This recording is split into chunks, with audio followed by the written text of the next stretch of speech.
Hey everyone, it's Darkstar here, and today we are going to be playing Gauntlet Dark Legacy. I have Retro Arc pulled up here, which is an emulator which allows you to play old games. It's very cool and intuitive. You have to install the ROMs for all the consoles you want to play on here before you even download any games. So the ROMs allow you to actually, play the games that are associated with the console that you want to play. So we go to downloads here. Now I got 5 games here. Actually, it's 4 games. I don't know what this one is. But I got 4 games. Castlevania Lament of Innocence. I played that. I am playing through it right now. Just I got up to the point with to the part with the golem, but I stopped because I wanted to play Gauntlet because it's it's a very dear game to me. I played this when I was like 13 or something like that. Legend of Spyro. I have these two on Game Boy, but I wanted to play the console versions for a long time. Anyway, enough about that. You're here for Gauntlet Dark Legacy, not Spyro or Castlevania. Although I could do those two in another video. But here we go. Gauntlet Dark Legacy, 1998 to 2000. Midway Games. In an ancient time, the evil mage Garm, using the power of the runestones, released a great evil upon the land. This demon, Scorn, broke free of Garm's control, crushing him and imprisoning his soul in the underworld. Scorn then released his minions upon the lands and scattered the runestones across the 8 realms so that they might never again be assembled and used against him.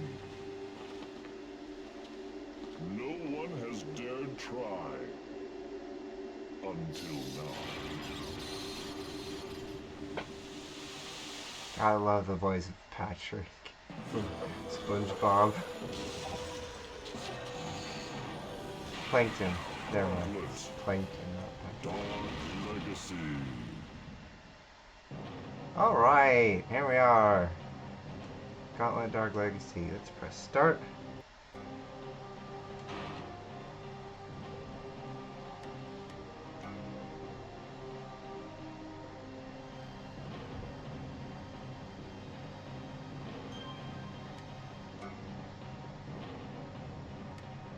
What's our name? Whoops. Pardon me while I memorize the controls. Okay. That.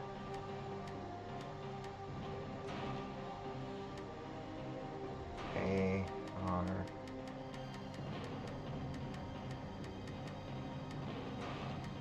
Okay.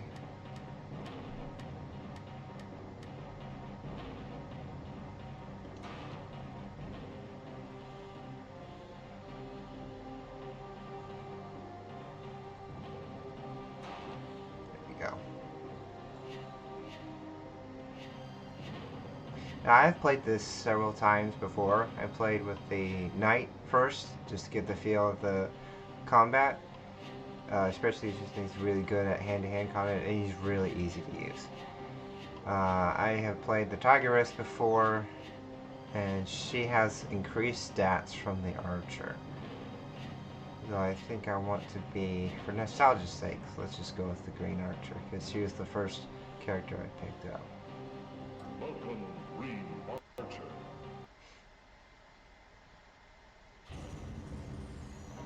There we go. There's the intro. I recorded this previously, and it didn't work for some reason. It wouldn't load on ClipChat to edit, so doing this again. Hopefully it works. Welcome, mighty heroes. The evil mage Garm has broken into my tower and used the runestones to summon the demon Scorn. Scorn broke free from Garm's control and destroyed him. Scorn has unleashed his minions upon the land and scattered the runestones across the 8 realms. Now he has sealed himself in his desecrated temple. The entrance is protected by 8 magical shards. Each is in the possession of one of Scorn's mighty guardians. You must travel to each of the 8 realms, fight your way through Scorn's minions, and defeat his guardians. Only after obtaining all 8 shards can you enter the desecrated temple and banish Scorn to the underworld. Scorn has sealed the entrance to each realm with a magical shield. Throughout the land you will find crystals, each will enable you to remove these shields. I have summoned to my tower enough crystals to unlock one of the 8 realms, the Forsaken Province. Go now, the fate of the realms is in your hands. And pure nostalgia. This game was released for the PlayStation 2, the GameCube. Congratulations! You now have enough crystals to enter the Forsaken Province. And the Xbox, the original Xbox, mind you.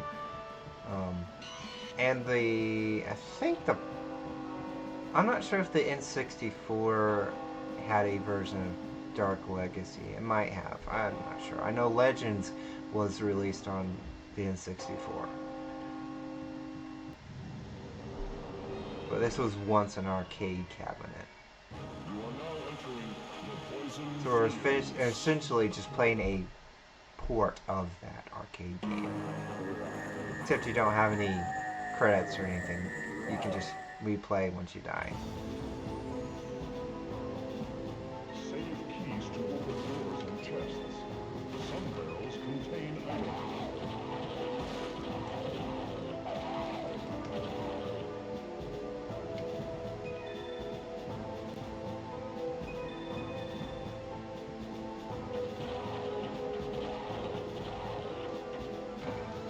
Use magic to kill enemies. Also death.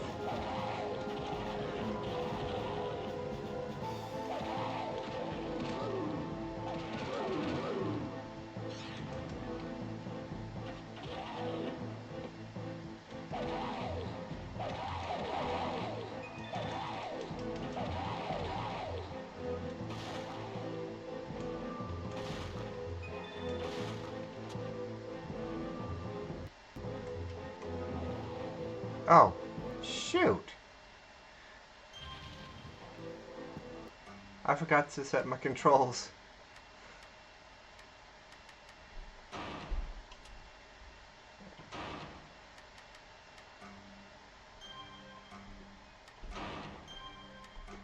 Auto aim is actually very annoying, and the auto attack.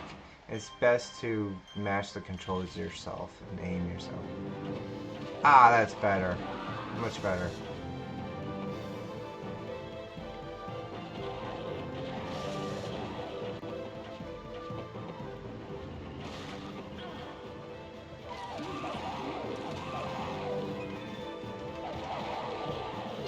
Ah, there we go. Now we can do our attacks. That's good. The thing with the archer is that she has a lot of ranged abilities. Actually, all the characters have this range ability where they just either fire magic or arrows, or they throw their weapon. But they are all specific. They all have specific attributes associated with each class.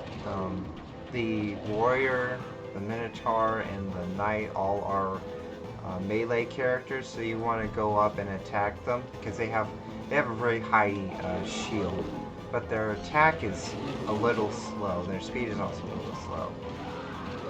All the ranged characters, such as the archer, the jester, and the 2 magic users, the sorceress and the wizard, those are all ranged, so you want to use them at range distance to preserve their health, because they all have weak armor. Yep, destroying generators is important in this game too. Also, poison food. Do not eat that. That will take away your health.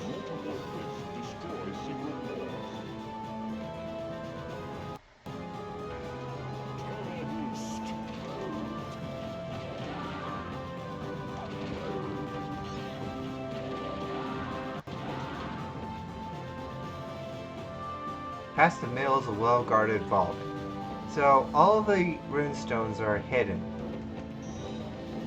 in a particular area that requires either a puzzle or a wall to break to find it.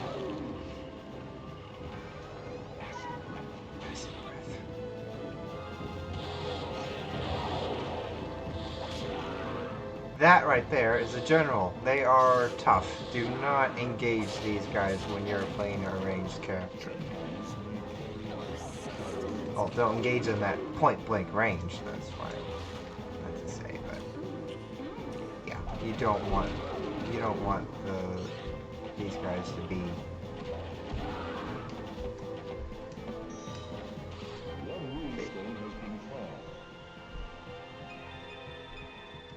You don't want to be close up when you're attacking these generals with ranged characters. You want to fight them at a distance.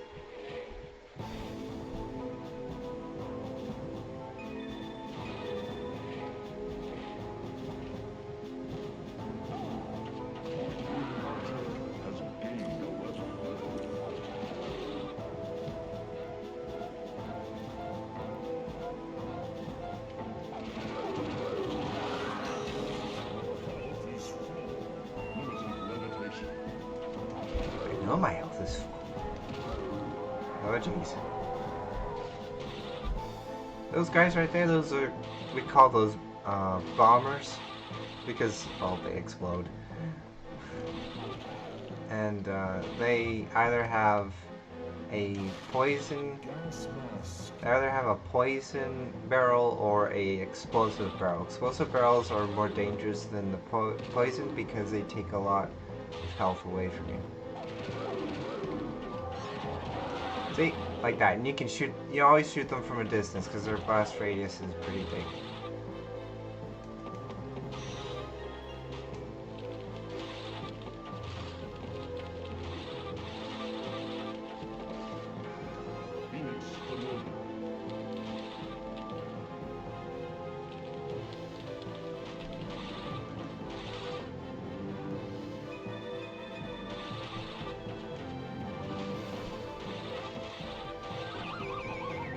Yeah, lost levitation. Levitation allows you to avoid traps and ankle biters. And then the Phoenix here, it allows you to add firepower. You will get an animal like this when you reach, I think it's level 20 or so when you reach. To get familiar to yourself, and it does help, but it's significantly weaker than the Phoenix. The Phoenix has a lot more power.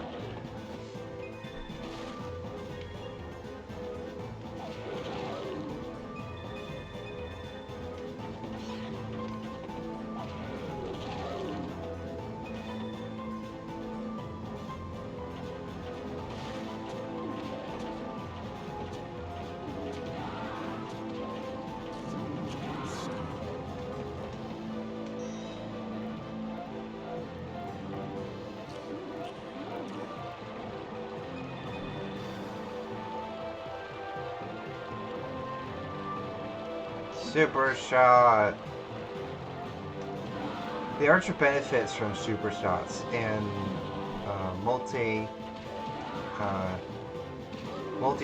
and then rapid fire. Multi-shot allows you to shoot 3 of your weapon at once. Did I miss something over here? Yeah, I did. There's a chest.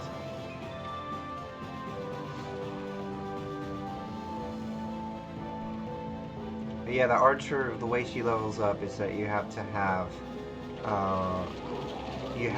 those specific items to level her up, because she has her speed and damage ultimately increase her level up status significantly. So the more speed she has, the faster she is, and she can shoot faster. Also, the higher the strength, more damage she's gonna do.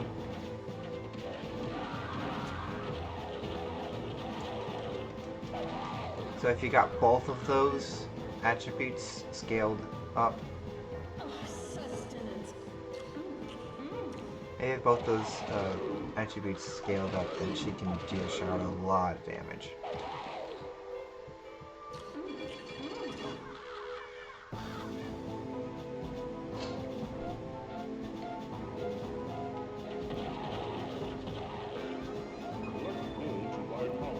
Yeah, golden icons. Golden icons are used to access the other 3 areas of Sumner's Tower.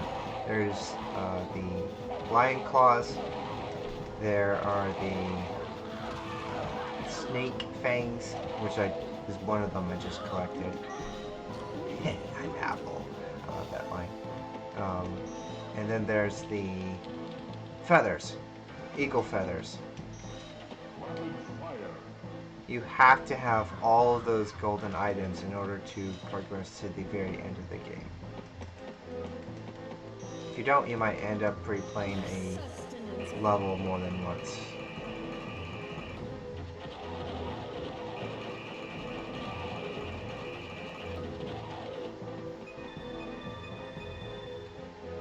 Buzzsaws, I always trip over those things because they're very hard to see, especially if you're looking at it from a downwards perspective.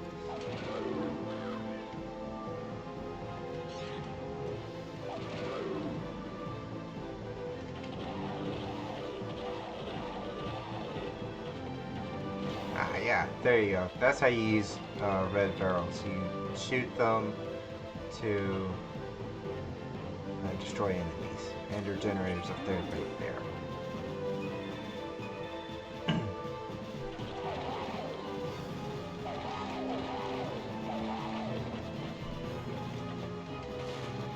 Oh no, I almost ate that poison fruit.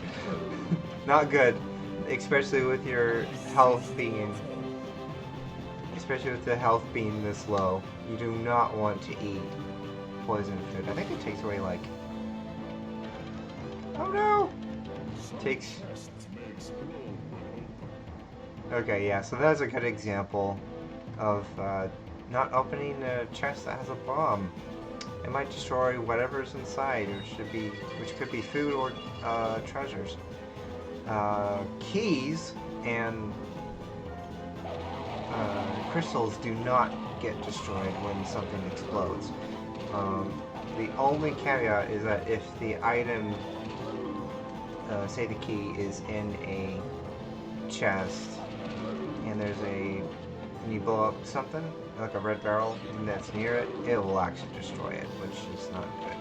Open key chests, not open key chests, open keys that are in the open, like already there for you to grab, like that one, it will not get destroyed if you hit a barrel. So that's one thing to keep in mind.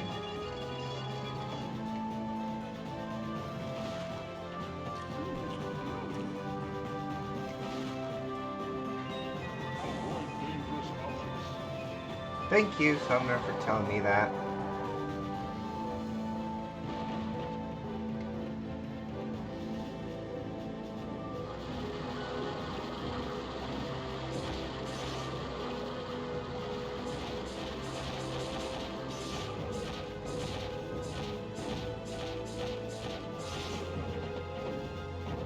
Sometimes you want to fight these dudes from afar, so they don't hit you.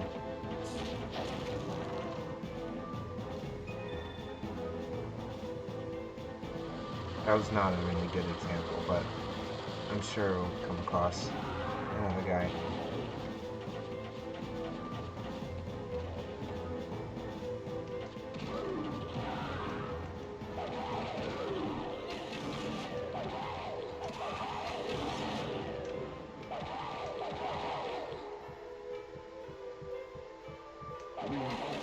Has gained a level.